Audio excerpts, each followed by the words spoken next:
mudar esse cenário? Primeiro nós precisamos ter um plano de desenvolvimento. Quem é que vocês arriscam dizer que não precisa dizer que concorda com o plano dele? Mas quem foram os presidentes brasileiros que tiveram um plano para o país, com esse horizonte? JK? Getúlio teve. Dom Pedro II tinha. Aí depois da República, Getúlio teve. Vamos dizer que Juscelino teve. Mais ou menos. Você fala militares, eu não sei. Talvez o Geisel teve. Talvez, sim, mas não era um plano de desenvolvimento como um todo. Era um plano de engenharia do Exército. Quando o Aécio... Não, tá, mas vamos lá. Aí teve as telecomunicações, a Embratel, teve a CVM, Mercado de Capitais. Isso. Aí, depois dos militares, quem é que teve um plano de Brasil? PMD. Que eu conheça, todos eles tinham algo que chamavam de plano, mas algo como Getúlio tinha, como Juscelino tinha, não teve. E aí, a sua pergunta eu respondo com essa interrogação. Primeiro nós temos que ter um plano. Eu tive o tempo de mandar um e-mail para o PSDB, quando o Aécio se candidatou, e perguntei qual era o plano de governo, desenvolvimento, citei o exemplo até. Na época disse, olha, Coreia, China, vários outros países têm um plano definido. Vão investir em infraestrutura, educação, tecnologia. Nem resposta eu tive. E tem um problema mais sério, eu não falei da Constituição.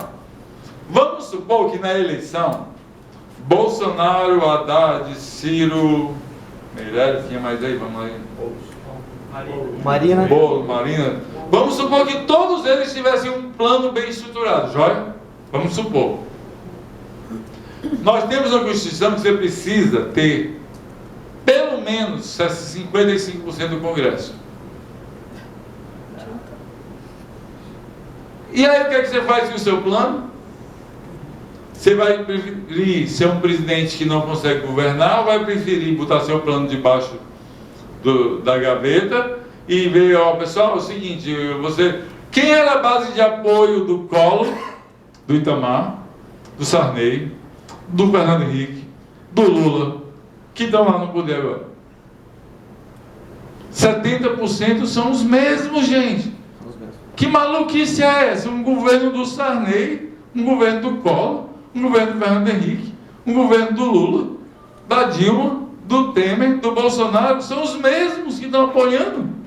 Tem 20% que é núcleo duro de cada um, tudo bem. Mas tem 70% que são os mesmos. Você acha que eles estão lá pelo projeto de governo? Não temos povo para mudança. Vocês estão vendo como a economia depende da política? É muito complicado. E se não fizer isso, os dois que não fizeram isso, vocês sabem onde é que acabaram, né? Quem foram os dois que não fizeram isso? Dilma. Collor e Dilma. Collor e Dilma. Impeachment. Que por coincidência, gente, que da história republicana do Brasil são os dois únicos presidentes economistas, tá? Os dois únicos presidentes economistas são os dois únicos impeachmentados da história. E quando perguntam o motivo, eu digo os dois foram impeachmentados pelo mesmo motivo. Perderam o controle do Congresso. Sim. E eles precisam ser muito ruins, porque num Congresso fisiologista desse, a pessoa não tem um terço do Congresso, tem a caneta na mão para comprar os deputados, os senadores lá. Tem que ser muito ruim politicamente, de habilidade política, tá?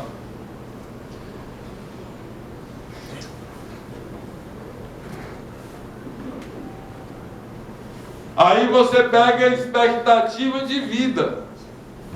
Eu estou comparando o Brasil aqui com nossos irmãos latino-americanos. O Brasil foi o que mais melhorou a expectativa de vida de 2012 a 2015. Que esse dado, os dados sempre são defasados, tem um viés, né? Porque 2015 para cá, provavelmente tudo isso piorou com a crise. Mas a nossa expectativa de vida não é pior do que a da Europa e Estados Unidos, não. Ela é pior do que a do Uruguai, do México, da Argentina, de Cuba. O Brasil é um país de economia grande, mas ele é muito injusto. Aí você pega a mortalidade infantil. O Brasil reduziu muito a mortalidade infantil. E eu posso falar uma realidade que talvez vocês não conheçam na pele aqui. Em 86, a mortalidade infantil no estado do Ceará era de 140 por mil. Ou seja, de cada 1.000 crianças, 140 morriam até 3 anos, 4 anos. Isso é um genocídio, é um infanticídio. Vocês sabem como é que foi reduzido, que o Ceará ganhou um prêmio da ONU? Com saúde de família. Com o quê? Ensinando que tem que lavar as mãos, que tem que ferver a comida, que tem que ter higiene básica. Por quê? Porque não tinha, no interior não tinha. Então hoje a mortalidade infantil do Ceará é quase igual da média do Brasil. Mas a do Brasil é muito alta em relação aos nossos irmãos. Está aqui, ó, Uruguai, Argentina, Cuba, muito menor. Nos países desenvolvidos ela é de 5, 4. Ah, quer dizer que na Noruega tem mortalidade infantil? Tem, porque a criança morre. Tem uma doença, tem uma coisa, a criança morre. É igual a expectativa de vida. Por melhor que seja o país, as pessoas vão morrer. Ou com 80, ou com 90, ou com 100, com 100, mas ninguém aqui é imortal. Hã? Só o Grêmio. Melhor ir pra casa sem essa. Eu saí sábado com meus 2 amigos, eu botei uma camisa da Fortaleza, que era assim, metade azul, metade vermelha. Todo mundo como meu amigo aqui, sem problema. Então, nós temos um caminho gigantesco para reduzir aqui a desigualdade, o índice de Gini. O Brasil tem uma desigualdade de renda gigantesca. Desigualdade de renda é problema para as empresas. Por quê? Porque ela reduz o mercado. Em termos econômicos, tem muita gente, a propensão marginal a consumir de quem ganha menos é muito alta, de quem ganha muito é muito baixa. Então, na hora que você concentra renda, você diminui o mercado. E o pior é que tem empresário que não consegue ver isso. Ele não consegue ver que uma política de valorização do salário mínimo, uma política de valorização das aposentadorias de quem ganha até 2 salários mínimos, é boa para a empresa dele. Nós não podemos ter uma política de privilegiar a aposentadoria de quem ganha acima de um teto qualquer, valor aí. Mas a aposentadoria de quem ganha 2, 3, 4 salários mínimos, todo mundo devia defender que ela fosse maior, que tivesse reajuste real. O salário mínimo é a mesma coisa, porque é bom para a empresa, é bom para o mercado, é bom para a qualidade de vida. Para o governo, para a arrecadação. Tá certo? E quando nós falamos em geopolítica, que eu falei para vocês, olha aqui quem é que importa no fluxo de comércio com o Brasil. Só esses países individualmente: China, Estados Unidos, Argentina, Holanda, Japão e Alemanha.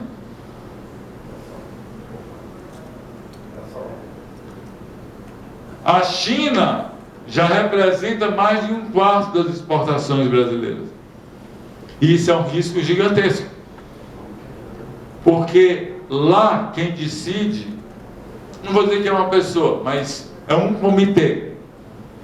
E se esse comitê cismar, ou por uma negociação, achar que tem que mudar do Brasil para a África do Sul, para os Estados Unidos, qualquer um, ele zera a compra do Brasil em uma assinatura. Não dá porque eles estão aqui produzindo. E o que é bom, que muita gente acha que é ruim, eu acho bom. Na hora que você tem o chinês aqui, o coreano aqui, o americano aqui, o alemão aqui, eles vão ser corresponsáveis pelo desempenho da economia brasileira. Mas isso exige que o Brasil abra a sua economia.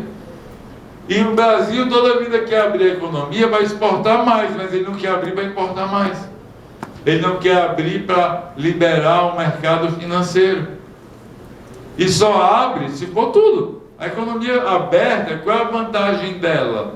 É que ela aumenta a competitividade. Qual é a desvantagem dela? Que você vai tirar o centro de decisão daqui. Isso também é um risco. Por exemplo, agora foi enviada uma medida provisória para liberar o mercado de câmbio. Se for aprovada, vai mudar radicalmente as coisas. As operações, quem já deu assessoria, quem conhece empresa exportadora ou importadora, sabe que é o fim do mundo de burocracia. É demorado, é caro. Tudo que você pensar que não deve ser para uma empresa competitiva, acontece. E, se liberarem, as fintechs vão poder fazer a operação de câmbio direta, sem estar vinculado a ninguém. Isso é bom? É bom, mas tem riscos. Tá certo? Mas você está liberando, você está melhorando o ambiente de negócio.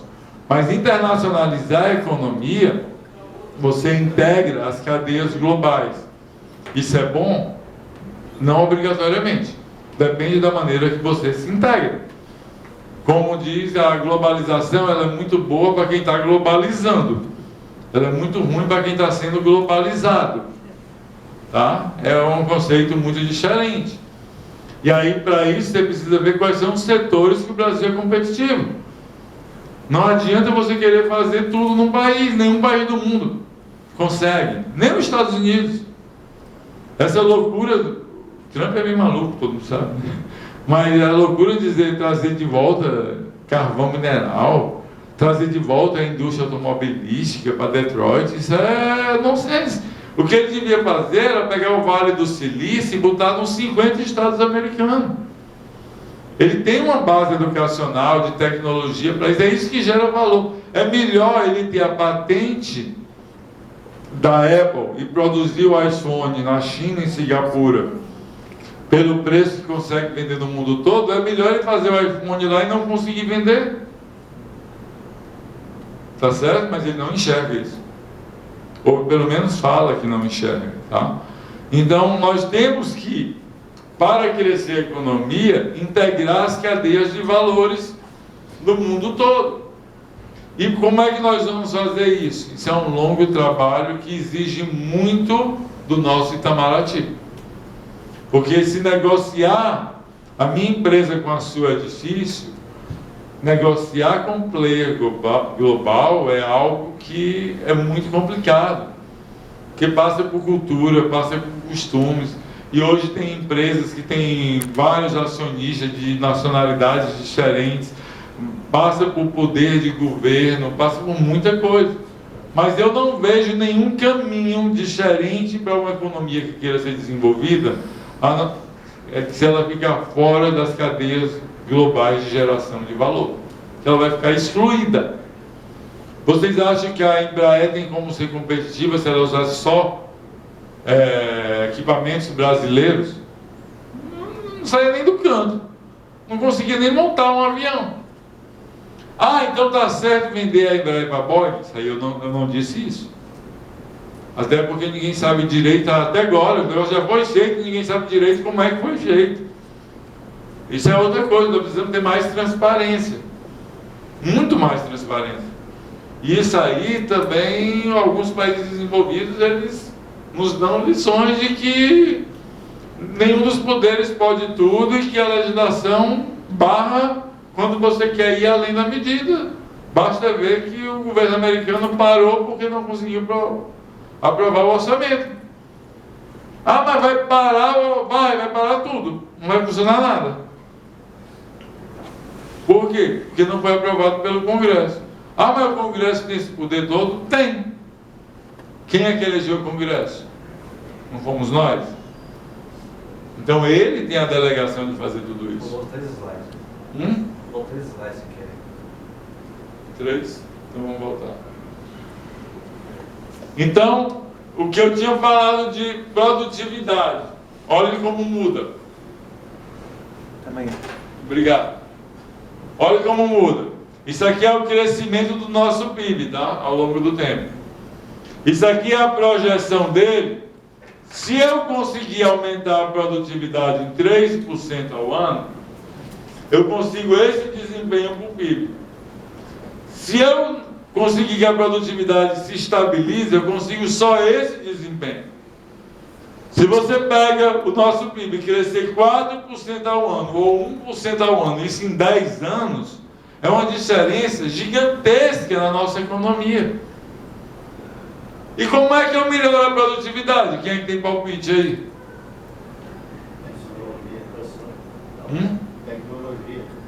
Tecnologia, joia. O que mais? Capacitação.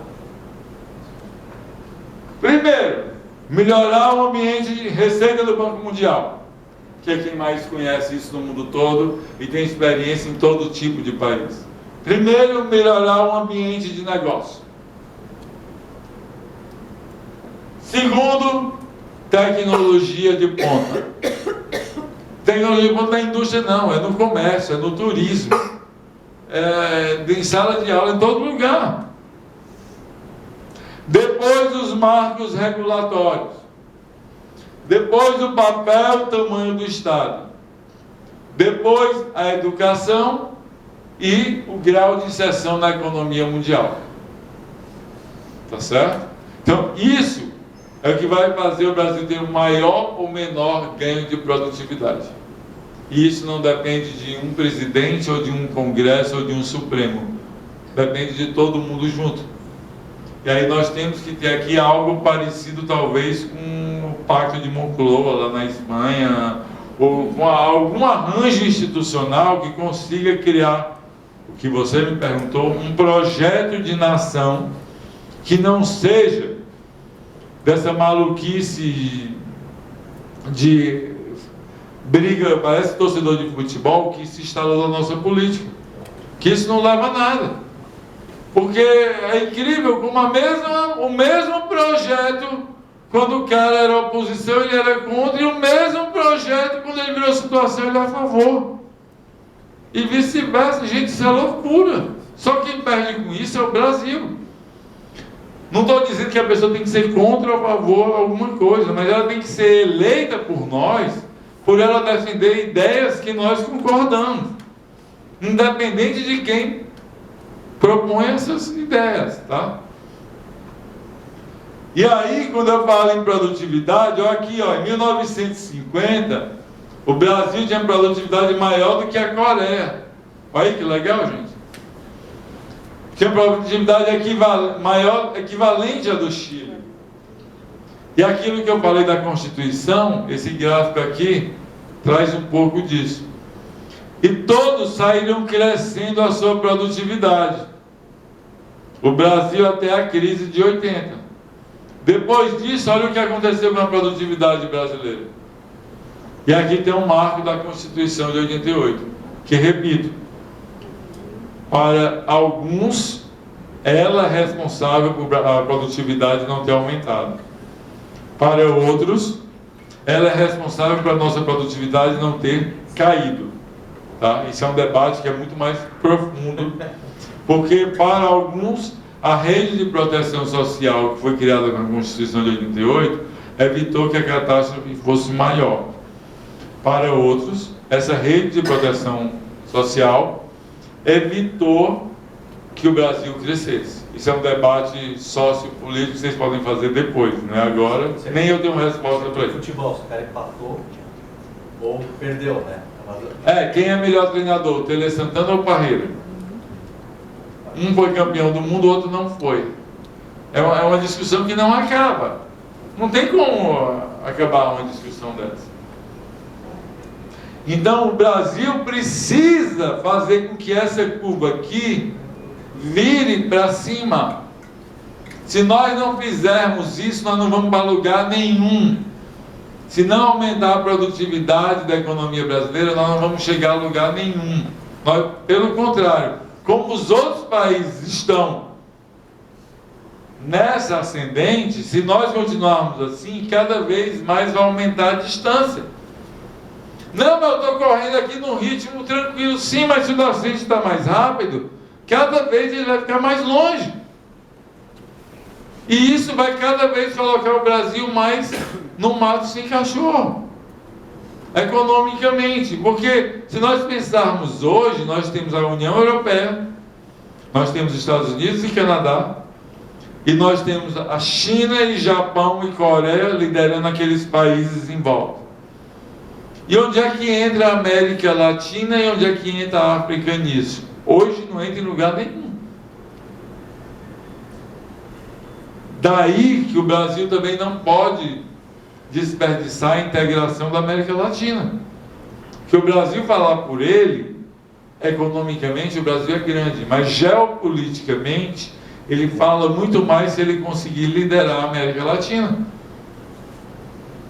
Tá certo? Que aí, é um balaio de gatos. Você quer um balaio de gatos maior do que a Europa? Países que guerrearam com o outro a vida toda. Francês tem ódio de alemão, o alemão tem ódio de inglês, e eles estão juntos. Porque se não estiverem lá, eles não têm como competir. Essa questão da saída da Inglaterra da União Europeia, isso é uma loucura. O tamanho da perda econômica que a Inglaterra vai ter é gigantesca. E eles não podem fazer um novo plebiscito, que hoje ganharia se ficar, porque seria desrespeitar a democracia. Aqui no Brasil é que tem isso, né? Julga uma coisa de uma vez, tem uma eleição, não melhora, não, vai de novo, não, vai de novo. Não existe isso. O que foi decidido está decidido.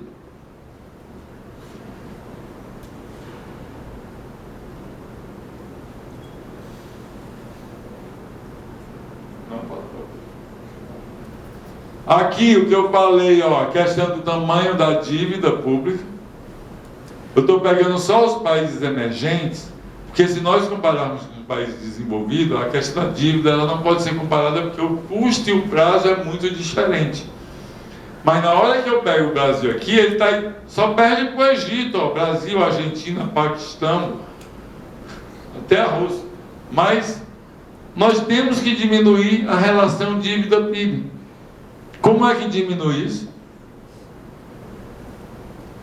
Como é que diminui, gente? Primeiro, não fazendo mais dívida.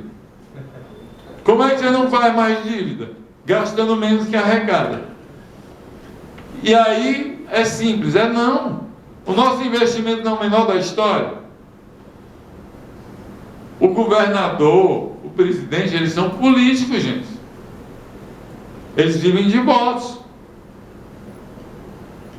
Como é que ele vai diminuir ainda mais o investimento, que já é o menor da história? Ele está aqui 4 anos, ele ou algum apoiador dele vai enfrentar a eleição. E como é que ele reduz isso aí? Vocês estão vendo como é complexo isso aí?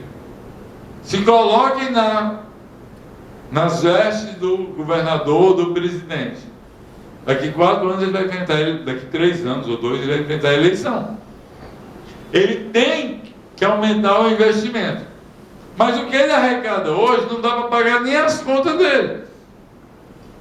E a dívida dele é crescente. Como é que faz? Não tem mágica. Laura, e se privatizar tudo? Sim, vai bater uma parte da dívida. Mas se continuar gastando mais do que ganha? Então quer dizer que você é aqueles que defendem o superávit primário? Gente, equilíbrio fiscal. O que está errado na minha visão é que ele é vendido como se ele fosse um fim em si mesmo. E não é. Você precisa ter equilíbrio fiscal no poder público para poder ter educação, para poder ter saúde, para poder ter assistência social, para poder ter infraestrutura. Você precisa ter equilíbrio fiscal. Tá certo? Quando se exige que um atleta tenha uma vida regrada, bom condicionamento físico, não quer dizer que um perna de pau vai ser craque, não. Mas quer dizer que o craque que não tem uma vida regrada, ele não consegue render. Conseguia na época que o esporte era amador. que tirava jogador da boate bêbado para jogar no outro dia, ele resolvia. Hoje não dá. Quem não for super atleta não consegue, tá certo? E isso pode ser na Fórmula 1, no tênis, no futebol, no basquete, no vôlei. Na economia, nós aqui, ó, quem for sedentário aqui, quem tiver a saúde ruim, não vai conseguir ser bom profissional. Por quê? Porque ele não vai ter resistência, porque a cabeça dele não vai funcionar legal. Então vocês comecem a andar, nadar, pular, dar cambalhota, qualquer coisa, mas tenham atividade física todo dia. Porque senão a vida útil da gente diminui. A vida útil do país diminui se ele não tiver equilíbrio fiscal. Semana passada foi eleito o primeiro-ministro novo socialista em Portugal. Alguém viu o discurso dele de posse? Da vitória? Ele disse, se a sociedade vai cortar tudo, ele disse, depois que eu conseguir o equilíbrio fiscal, eu vou decidir o que priorizar no social. Antes disso, não tem como eu priorizar nada. Porque se eu não tiver equilíbrio fiscal, eu não consigo ter política pública. A política pública de esquerda e de direita, ela é diferente. Mas para ter política pública, quer seja de direita, quer seja de esquerda, eu preciso ter conta equilibrada. Legal? Então, o IDH, olha o que mostra. O Brasil, embora seja um país grande e rico, está na posição 79, 79º no mundo. Isso é uma vergonha, gente. Como é que um país rico em talento, em improvisação, em energia, em força de trabalho, em recursos naturais, em diversidade, nenhum país do mundo tem a diversidade que o Brasil tem, consegue um desempenho pífio desse. Todo mundo sabe aqui como é que é calculado o IDH. O IDH foi criado pela ONU, fundamentado nos estudos do Amartya Sen, porque ninguém sabia como medir o desenvolvimento, porque o desenvolvimento é subjetivo. E ele é muito simples, ele só mede 3 coisas, vocês sabem disso, né? Ele só mede a renda, a expectativa de vida e a educação, só isso. Ah, mas isso quer dizer que é desenvolvido? Aí qual é a justificativa da ONU e do Amartya Sen? Primeiro, para medir o desenvolvimento, eu tenho que ter algo simples que eu consiga medir no mundo todo. Com isso eu consigo. Segundo, mesmo sendo simples, eu só vou conseguir medir de 10 em 10 anos, porque é muito caro medir e porque as políticas públicas demoram para fazer resultado. Não adianta medir isso aí todo ano. Ah, mas isso aí não mede tudo. Ele diz, mede. A renda mede se eu tenho condição de ter um padrão de vida. A escolarização mede se eu vou ter gente com consciência crítica, gente que sabe eleger, gente que consegue melhorar a produtividade. E a expectativa resume um monte de coisa. Eu não preciso medir saneamento, porque onde tem mais saneamento, as pessoas vivem mais. Eu não preciso medir se tem atenção ao pré-natal da gestante. Quem foi gestante aqui sabe a diferença que faz ter um pré-natal bem feito ou não ter pré-natal. Quem foi gestante aqui provavelmente teve um pré-natal bem acompanhado. Você imagina o que é não ter pré-natal? É o caos. Você já está condenando a criança a ter menor capacidade de aprendizado desde o nascimento. Mas não precisa medir o pré-natal, porque onde tem um melhor pré-natal, as pessoas vivem mais. Não precisa medir se tem condição de habitação melhor ou pior, porque onde as pessoas moram melhor, elas vivem mais. Então, na hora que eu estou medindo a expectativa de vida, eu estou medindo tudo isso. Então, expectativa de vida, escolarização e renda. E aí, onde é que o Brasil está? Depois da África do Sul. O Brasil, ó, primeiro, Noruega, Suíça, Austrália, Irlanda e Alemanha. São os 5 melhores países em DH do mundo. Tá certo? Ah, mas tem países que é melhor. Dentro do Brasil, a diferença de DH entre os estados é gigantesca, tá, gente? Se vocês tiverem a curiosidade de olhar, é gigantesca. Mas a evolução de todos os estados no Brasil também foi gigantesca. A qualidade de vida, o IDH tem de 90, tem de 2000, tem de 2010. Nós vamos ter agora de 2020. O ganho de IDH no Brasil de 90 para 2010 é qualquer coisa de absurdo. Em 90, o mapa do Brasil, vamos supor assim, era todo ruim. Eu dizia as cores, mas aí eu já gerar briga aqui, porque ia ter que usar vermelho e azul e não ia ser legal. Ele era todo ruim.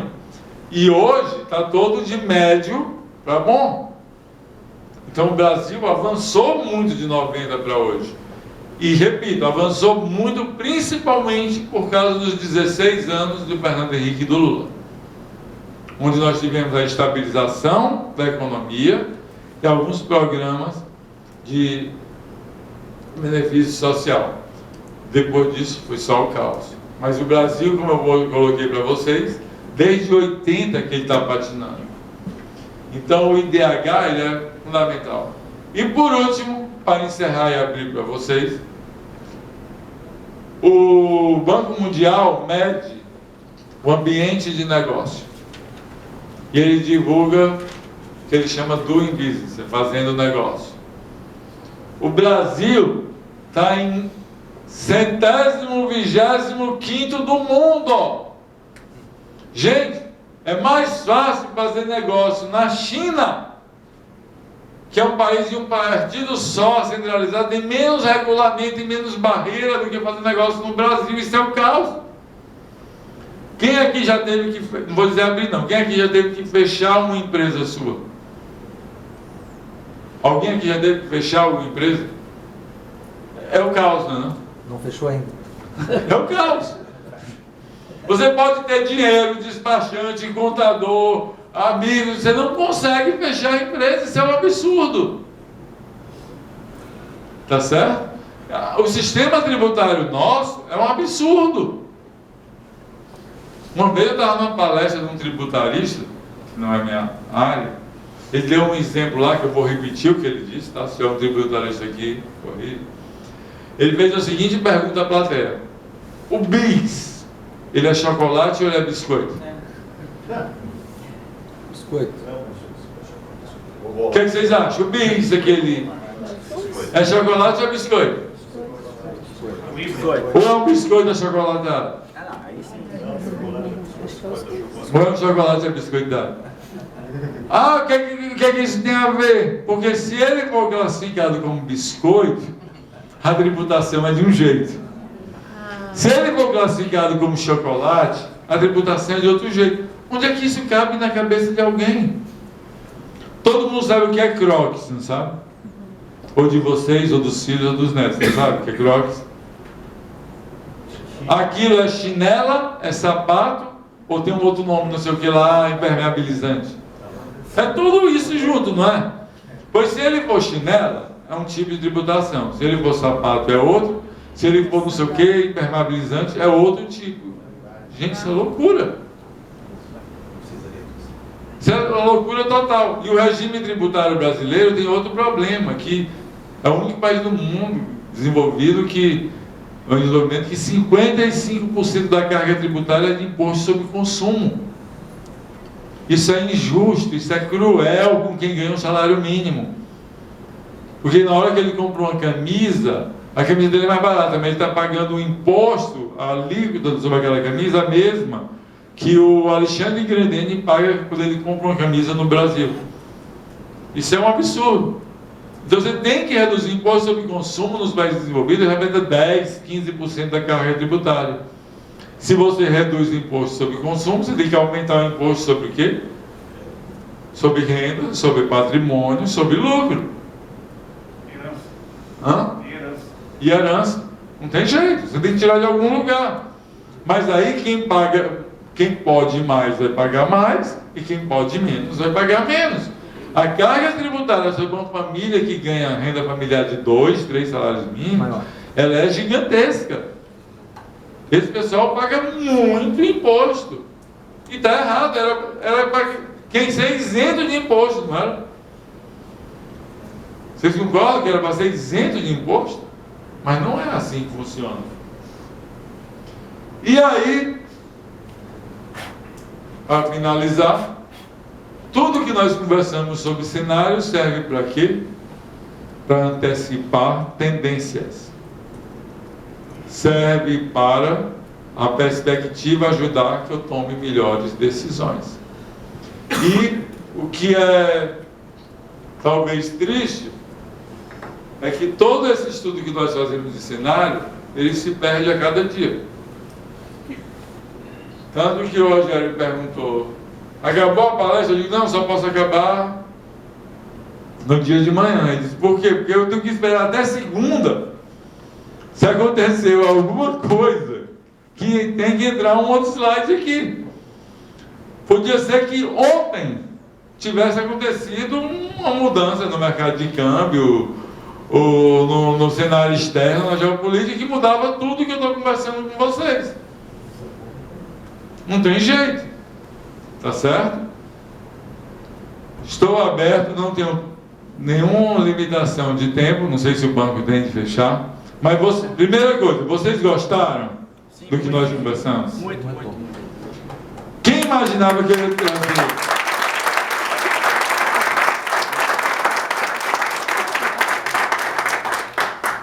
palestra sobre cenário? As pessoas imaginam que vem aquele monte de número e coisa, e eu sou contra aquilo. Porque o cenário depende de cada um da gente, depende do momento, depende para qual setor. O banco aqui ele tem que ter cenário para cada setor que ele atende. Porque o cenário para o calçadista é diferente do cenário para o agronegócio, que é diferente do cenário para o turismo. Tá? O que eu procurei fazer aqui foi contribuir com um insight para cada um de vocês, para que vocês saiam daqui melhores pessoas e melhores profissionais do que entraram. Tá certo? Essa apresentação está disponível para todo mundo. Quem quiser mandar e-mail, WhatsApp ou qualquer coisa, também tem meus contatos, estarei sempre à disposição. E o Porto Alegre e Rio Grande, sempre que quiserem, pode convidar que eu estarei aqui quantas vezes for necessário. Tá certo? Quem quer perguntar ou comentar alguma coisa? Por ordem. Você não acha que nós estamos de inflexão para melhorar o ambiente de negócio brasileiro? Todo mundo escutou a pergunta dele? Não. A minha pergunta é se... A minha pergunta... Eu sou o Rafael, eu fui secretário de administração do Estado, no governo Sartori, e continuo no conselho de administração do banco aqui, nessa nova gestão. A minha pergunta é se o nosso palestrante não acha que nós hoje estamos num momento de inflexão para melhorar o ambiente de negócio do Brasil. Todo mundo entendeu a pergunta dele? Nós, economistas, inflexão é aquele negócio que a gente aprende em cálculo, né? Que faz a derivada e tal. É o ponto onde muda a trajetória da curva. Eu acho que sim. Eu acho que o Brasil vem melhorando o ambiente de negócio. O Simples melhorou muita coisa. Mas são coisas pontuais. Essa medida provisória da liberdade econômica melhora algumas coisas. Mas nós temos que ter algo que seja integrado em conjunto e que seja pauta da sociedade, não só do governo. A minha visão de governança pede que seja algo muito mais forte. Começando pela base. Começando pela base. E a nível estadual dá para fazer muita coisa. Você está aqui no banco, você pode chamar a junta comercial, chamar o Conselho de Economia, ou de Contabilidade, a OAB, de Administração, pelo menos esses, e ver o que é que dá para agilizar na junta comercial, o que é que dá para agilizar, talvez no porto, talvez no turismo, porque se nós formos esperar só a União, nós não vamos para lugar nenhum. Porque as coisas na União são muito lentas. E é muito complicado. Você pega um congresso com 500 e tantos deputados, é muito complicado.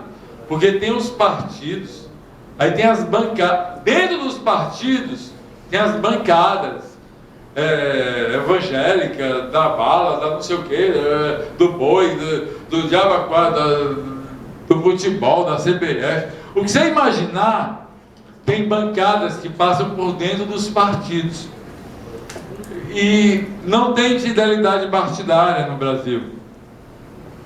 Porque se tivesse, quando a gente votasse num deputado do PSDB, a gente olhava o programa do PSDB e dizia, ele só pode votar no que está aqui no programa. Quando votasse um deputado do PSOL, só pode votar no que está aqui no programa. Você não ia ser enganado nem surpreendido. Mas no Brasil não existe isso. Então, as maiores contradições, se você quiser, se olhar as votações do Congresso Nacional nos últimos 20 ou 30 anos.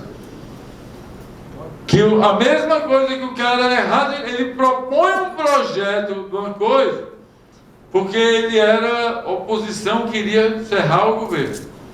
Aí ele vira governo, o projeto que ele propôs, ele vota contra. É muito complicado melhorar o ambiente de negócio a nível federal. Então, a minha defesa lá do municipalismo tem muito a ver com isso também. Quanto mais você traz para o desenvolvimento local, mais as coisas ficam com o pé no chão, mais ficam próximas da realidade. Agora, nós temos uma dificuldade para isso, porque o Brasil é um país muito grande.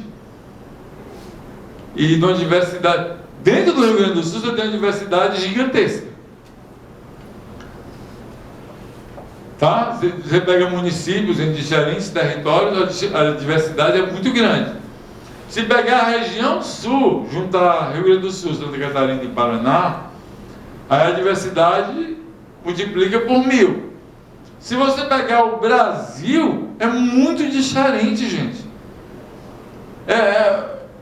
Talvez os Estados Unidos, talvez a Rússia consigam ter, e a China, diversidades tão grandes.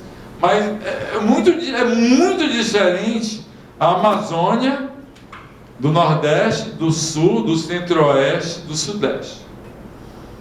Dentro do Nordeste tem coisas muito diferentes. Dentro do Sul tem coisas muito diferentes.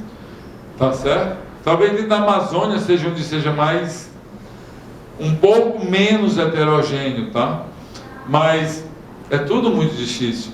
Então, nós estamos no ponto de inflexão. Eu acho que nós já fizemos a inflexão, porque já começa a ter uma pressão da sociedade para a melhoria do ambiente de negócio.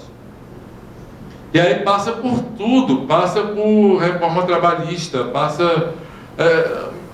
gente, carteira de estudante, com a Uni, com essas coisas, é muito complicado. Você traz uma matriz, alguém aqui trabalhou para a multinacional, quando a matriz se instala aqui, eles ficam loucos. Eles não entendem, eles não conseguem entender. Eles dizem, mas como assim? Como é que isso funciona? Ah, mas era assim? Não, era assim se fosse exportar pelo porto aqui. Mas se a gente exportar pelo porto aqui de Santa Catarina, tem que cruzar a fronteira e muda tudo. Sim, mas eu não estou dentro do Brasil. Não, mas muda, porque a legislação daqui... eles não entendem. Não dá para... Realmente nem a gente entende. Tá? Então... Respondendo, eu acho que nós já fizemos a inflexão. Agora nós temos que ter uma velocidade bem maior. Aí é outra história. E como vai ser essa velocidade? É só o pacto político que diz. Porque ainda bem, com tudo isso que eu falei mal do Congresso, ainda bem que tem o Congresso. Porque é um filtro. Eu não vejo nenhuma saída que não seja via Congresso, via democracia. Um ano para aprovar uma reforma e o país está parado. Mas não é um ano. A reforma da Previdência é desde o governo Fernando Henrique. Não é um ano, não. É desde o governo Fernando Henrique. Mudam as propostas de reforma. Mas que tem que reformar a Previdência é desde o governo Fernando Henrique. Todos os presidentes fizeram essa proposta. Eu sou um ex-BRDR, não sou aquele BRDR, eu gostaria de fazer 2 observações, principalmente por o senhor ter trocado na questão tributária. falou em maiores absurdos. Ao meu ver, o maior absurdo,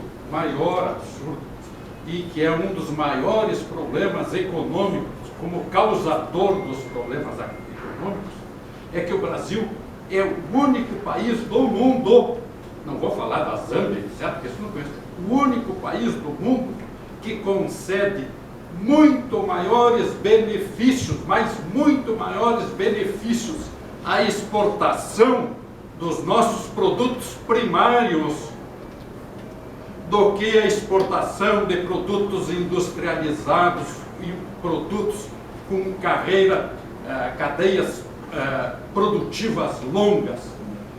A exportação de produtos industrializados vão acumulando impostos, desde os municipais e taxas, isso e aquilo, e se aplicaram aquela mentira de que não se exporta impostos. O Brasil tenta exportar nos produtos primários uma quantidade enorme de impostos, e é por isso uma das causas da desindustrialização. Então, eu acho que isso aí deve ser salientado. Esse talvez seja o maior absurdo do Brasil fazer isso. E outra questão, o maior problema não está nos impostos sobre consumo, está no imposto de renda. Um trabalhador que ganha 10 mil por mês entra na faixa dos 27,5. Um investidor financeiro que ganha 10 milhões por mês está isento. Então não podemos dizer que o problema está no imposto de consumo, não. Está no imposto de renda. Está nos dois. O que o senhor falou, o nosso sistema tributário está todo errado. E o que o senhor falou da cadeia produtiva, o Brasil exportar minério de ferro, isso é um crime. É um crime. Por quê? Porque tem que exportar a placa de aço, tem que exportar a linha branca já. Exportar petróleo cru é um crime. Mas não tem dinheiro para a Petrobras fazer refinaria. Pois abre para ter refinaria chinesa, americana, alemã, Java 4 aqui. Não interessa o capital dela, interessa que ela processe aqui. Isso é a minha visão. Não estou dizendo que é correta não, viu? Porque a economia, a gente tem que falar, tem coisas aqui que são leis econômicas, mas aí na sua resposta é minha visão. Nós temos agora